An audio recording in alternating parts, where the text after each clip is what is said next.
अस्सलाम वालेकुम, मैं हूं आपका वेट डॉक्टर अंसर मलिक। मैं आज आपसे डिस्कस करने जा रहा हूं कि डिवर्मिंग क्या है, इसकी क्या अहमियत है, डिवर्मिंग क्यों की जाती है और कितनी किस्म के वर्म्स होते हैं जिनके खिलाफ हम डिवर्मिंग करते हैं और क्या ट्रीटमेंट है और क्या क्या एहतियाती तदाबीर मद्देनज़र रखने चाहिए डिवर्मिंग के दौरान। इन सब बातों को डिटेल से डिस्कस करते हैं। उससे पहले अगर आपने अभी तक हमारा यूट्यूब चैनल सब्सक्राइब नहीं किया, ज़रूर सब्सक्राइब करें, साथ में बेल आइकॉन प्रेस कर दें ताकि आपको आने वाली हर नई वीडियो मिल सके। जानवरों में पेट के कीड़ों के खिलाफ दवा देना, जानवरों को पेट के कीड़ों से महफूज रखना, इस प्रोसेस को हम डिवर्मिंग कहते हैं। डिवर्मिंग क्यों ज़रूरी है? ज़ाहिरी बात है, जानवरों के पेट के अंदर कीड़ों की तादाद को कम करने के लिए या उनको ख़त्म करने के लिए हम डिवर्मिंग करते हैं, इसलिए ये ज़रूरी है। और इसके साथ अगर हम डिस्कस करें, बहुत से फार्मर हजरात मुझसे ये शिकायत करते हैं कि हमारा जानवर खा पी ठीक रहा है, उसकी बिल्कुल पैरामीटर नॉर्मल है, लेकिन मोटा नहीं हो रहा और ग्रोथ नहीं कर रहा। इसकी क्या वजह है? तो इसकी एक ही वजह है कि आप लोग जितने भी हम फार्मर हजरात होते हैं, ये जानवरों को डिवर्मिंग नहीं करवाते, उनके पेट के कीड़ों के खिलाफ दवा नहीं देते। जितनी खुराक जानवर खा रहा होता है, इस तरह ही समझ लें कि वो डायरेक्टली वही वर्म्स जो होते हैं पेट के अंदर, वो ये खुराक को यूटिलाइज कर रहे होते हैं और जानवर को उसका कोई फ़ायदा नहीं हो रहा होता। तो इस कंडीशन में जानवर के मुख्तलिफ अलामात ज़ाहिर हो रहती हैं, जिसमें जानवर की आँखों की जो झिल्ली का रंग है वो पीला पड़ जाता है, जानवर में खून की कमी हो जाती है, जो जानवर का पेट है वो भर जाता है, जिसे हम पॉट बेली शेप कहते हैं, नीचे की तरफ पेट लटक जाता है और इसके साथ जानवर के मुख्तलिफ हिस्सों में पानी भर जाता है, अमूमन उसकी कोड़ी में पानी भर जाता है या उसके जो मैंडिबल बोन है उसके नीचे, मुंह के नीचे पानी सा भर जाता है, जिसे अमूमन हम सीरम या प्लाज्मा कहते हैं। ये उसका मुख्तलिफ मैकेनिज्म है, वो क्यों भर जाता है उसे आगे डिटेल से डिस्कस करते हैं।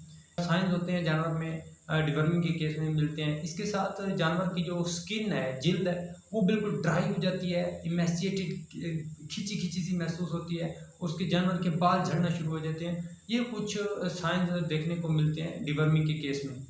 अगर हम बात करें कि ये वर्म्स कहाँ से आते हैं और किस तरह ये स्प्रेड होते हैं, तो ये वर्म्स जितने भी एनिमल्स में वर्म्स पाए जाते हैं, ये अमूमन पास्चर से, ग्रासेस से या जिस जगह आपका जानवर ग्रेजिंग कर रहा है, तो ये वर्म्स वहाँ से आते हैं। क्योंकि मोस्टली जब गर्मी का सीज़न आता है या जब टेम्परेचर 55 तक जाता है, तो ये जितने भी लार्वाज होते हैं या जितने भी ये वर्म्स होते हैं, ये जो घास के तने की टिप पर आ जाते हैं और जब जानवर इसके ऊपर से ग्रेजिंग करता है तो वो डायरेक्टली उस जानवर के अंदर चले जाते हैं। या सर्दियों में अमूमन ये ड्यू ड्रॉप्स के साथ, मतलब वो चिपटे होते हैं और जब एनिमल ग्रेजिंग के लिए जाता है तो वो डायरेक्टली जब घास खाता है तो उस घास के ज़रिए उस जानवर के पेट के अंदर चले जाते हैं। तो ये जितने भी वर्म जब पेट के अंदर जाते हैं तो ये वहाँ जाकर अपनी ग्रोथ को स्टार्ट कर देते हैं। जब ग्रोथ स्टार्ट करते हैं तो एक बहुत बड़ी तादाद में ये अंदर वर्म फैलना शुरू हो जाते हैं।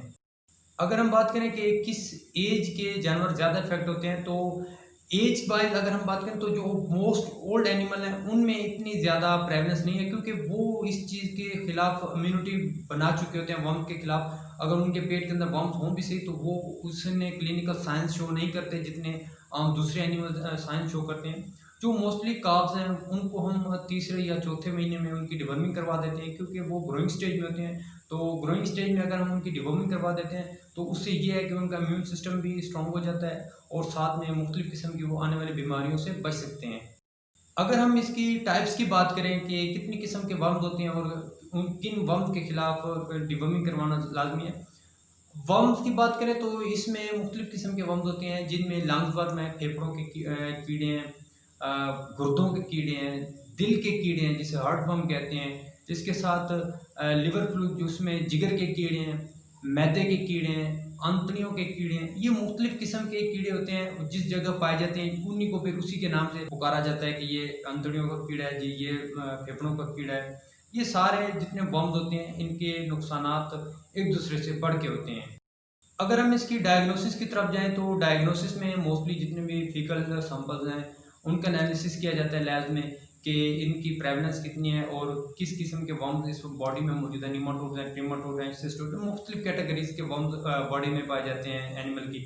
इसके साथ अगर हम इसके ट्रीटमेंट की तरफ जाएँ तो ट्रीटमेंट में मैं रिकमेंड करूँगा कि आप जितने भी ब्रॉड स्पेक्ट्रम जो एंटी हेलमिंथिक्स ड्रग्स हैं, जो पेट के कीड़ों के खिलाफ के दवा हैं वो देने चाहिए। उससे ये होगा कि आपको उस अगर एक ख़ास किस्म के वर्म्स के खिलाफ अगर डिवर्मिंग करवा रहे हैं तो श्योरिटी ये नहीं है कि ये वो ही वर्म उस एनिमल की बॉडी के अंदर हो। ज़ाहिर बात है और वर्म भी हो सकते हैं। तो इसलिए मैं रिकमेंड करूँगा कि आप जितने भी ब्रॉड स्पेक्ट्रम मार्केट्स में अवेलेबल हैं, जिनमें मुख्तलिफ किस्म की जो फार्मूलेशन है, 4-5 इंग्रेडिएंट्स हैं जो फार्मूलेशन में इंक्लूड हैं, आप उनको सजेस्ट करें। उससे ये होगा कि एक ही आपकी डिवर्मिंग से मुख्तलिफ किस्म के वर्म्स जो हैं वो ख़त्म हो सकते हैं। अगर हम इसके कंट्रोल की तरफ जाएँ तो ज़ाहिर बात है कंट्रोल बहुत ज़्यादा इम्पोर्टेंट है। आप अपने एनिमल को जितना भी है एक साफ़ जगह पर रखें, उनको जो चारा प्रोवाइड करें वो बिल्कुल साफ़ होना चाहिए। अगर इसके साथ हम ग्रेजिंग स्ट्रेटजीज़ बनाएँ कि आप अगर जानवर ग्रेजिंग करता है, चरागाह में जाकर ग्रेजिंग करता है, तो उसके लिए लाज़मी है कि आप ग्रेजिंग को मुख्तलिफ़ हिस्सों में डिवाइड कर लें। अगर आपका 1 एकड़ है तो उसको 2 हिस्सों में या 3 हिस्सों में डिवाइड कर लें। और जब आप एनिमल को ग्रेजिंग में लेकर जाते हैं तो आप जो तीसरा हिस्सा है उसमें पहले ग्रेजिंग करवाएं जानवर को।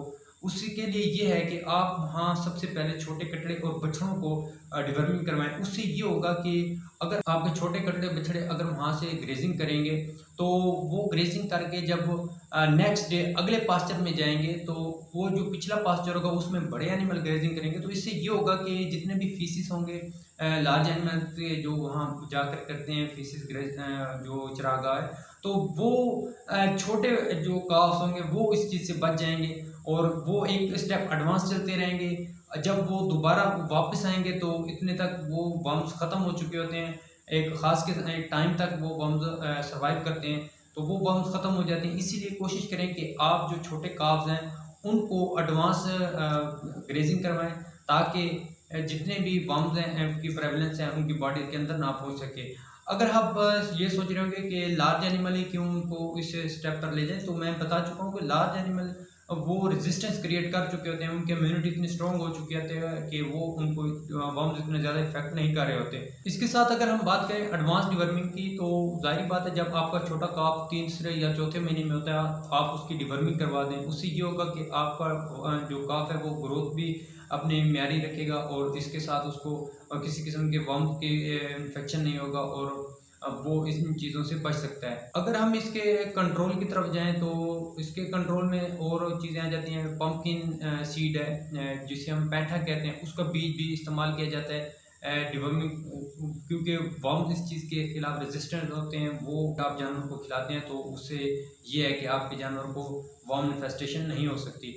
इसके साथ अगर हम उसकी प्रिकॉशंस की तरफ जाएँ कि एहतियाती तदाबीर में लाजमी है आप ऐसी जो मेडिसिन है वो यूज़ करें जो प्रेगनेंसी को इफेक्ट ना करे। जैसे कि अल्बेंडाजोल है वो प्रेगनेंसी टॉक्सीमिया काज करता है। 45 दिन तक अगर आपका जानवर प्रेग्नेंट है तो आप उसको अल्बेंडाजोल से डिवर्मिंग ना करवाएं। उसका ये नुकसान है कि जितनी भी एम्ब्रियोनिक स्टेज पर बच्चा होता है तो वो एम्ब्रियो टॉक्सिसिटी काज करता है। एम्ब्रियो टॉक्सिसिटी काज होगी तो बच्चे में कुछ डिफेक्ट्स प्रोड्यूस हो सकते हैं या जानवर को अबॉर्शन हो सकता है। तो इसलिए कोशिश करनी चाहिए कि जितने भी सेफ़ डिवर्मर्स हैं वो यूज़ करने चाहिए। ये सब बातें मद्देनज़र रखनी होती हैं एक जानवर की सेहत के लिए। उम्मीद करता हूँ आपको हमारी ये वीडियो पसंद आई होगी। अगर हमारी ये वीडियो पसंद आई है ज़रूर लाइक करें, कमेंट करें और शेयर करें।